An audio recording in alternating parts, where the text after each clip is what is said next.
ንዕኻ ምስጋን ማለት ፍጹም ምዃን ማለት ዘይኮነስ ንዕባለም ርኣይ ማለት እዩ ኩላትና ክንቀይሮም እንደሊ ሕማቕ ልምድታት ወይ ድማ ክንወጽሖም እንምንዮም ዕላማታት ኣለውና ሰላም ከመይ ትኾኑ ዝኸበርኩም ተኸታተልተይ ዘነበለገሰይ ዓርስና ንሓንሳብን ሓዋርን ምስጋን ክንወስዶም ዝግበአና 6 ስጉምትታት ክነግረኩም እየ ቀዳማይ ዓርሰ ፍልጠት እቲ ቀዳማይ ነገዳስን ስጉምቲ እዩ ዘይተኣምነሉ ነገር ክትቀይሮ ይትኽእልን ኢኻ ስለዚ ብዛዕባ ህይወትካ ልምታትካ ናተሓሳስባኻን ምስ ዓርስኻ ቅንዕና ይሃልኻ እንታይ ዓይነት ልምዲ እዩ ንድሕሪ ዝጎተን ዘሎ ኢልካ ሕተት ካልኣይ ሓላፍነት ውሰድ ንኹነታትካ ወይ ንሕሉፍ ታሪኽካ ንሰባት ወይ ድማ ንነገራት መውቀስ ኣቋርጽ ናይ ህይወትካ ፈጣሪ ንስኻ ባዕልኻ ምዃንካ ተረዳእ ምኽንያት ምቕራብ ሕደጎ ምኽንያት ማለት ስጉምቲ ንኸይትወስድ ንርእስኻ ትነግራ ሓሶት እዩ ሳልሳይ ንጹር ሽቶ ኣውፅእ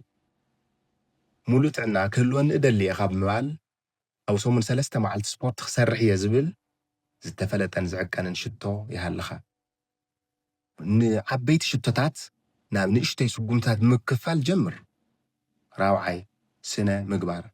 ስነ ምግባር ማለት ስምዒት እኳ እንተዘይብልካ ክትገብሮ ዘለካ ነገር ምግባር እዩ ምንቕቓሕ ክኸይድ ይኽእል እዩ ስነ ምግባር ግን ኣብ መስመርካ የጽንዓካ መዓልታዊ መደብ ብምስራሕ ነቲ ጭዋዳ ስነ ምግባርካ ተበርትዖ ሓምሻይ ጽንዓት ህይወት ብድሆታት ዝመልኦ እዩ ጽንዓት ማለት ካብ ጸገማት ምህዳም ዘይኮነስ ውድቀት ምስ ገጠመካ ተመሊስካ ምትሳእ እዩ ንውድቀት ከም መምሃር መሳልል እምበር ከም መወዳእታ መንገዲ ኣይትረአዮ ሻድሻይ ኣወንታዊ ኣተሓሳስባን ጥዕናን ንርእስኻ ትነግራ ቃል ሓያል ጽልዋ ኣለዎ ኣወንታዊ ዝርርብ ኣዘውትር ብተወሳኺ ኣካላዊ ጥዕናኻ ሓሉ እኹል ድቃስ ጥዑም ምግቢ ከምኡ እውን ስፖርትን ንኣእምሮኻን ኣካላትካን ጽንዓት ይህብዎ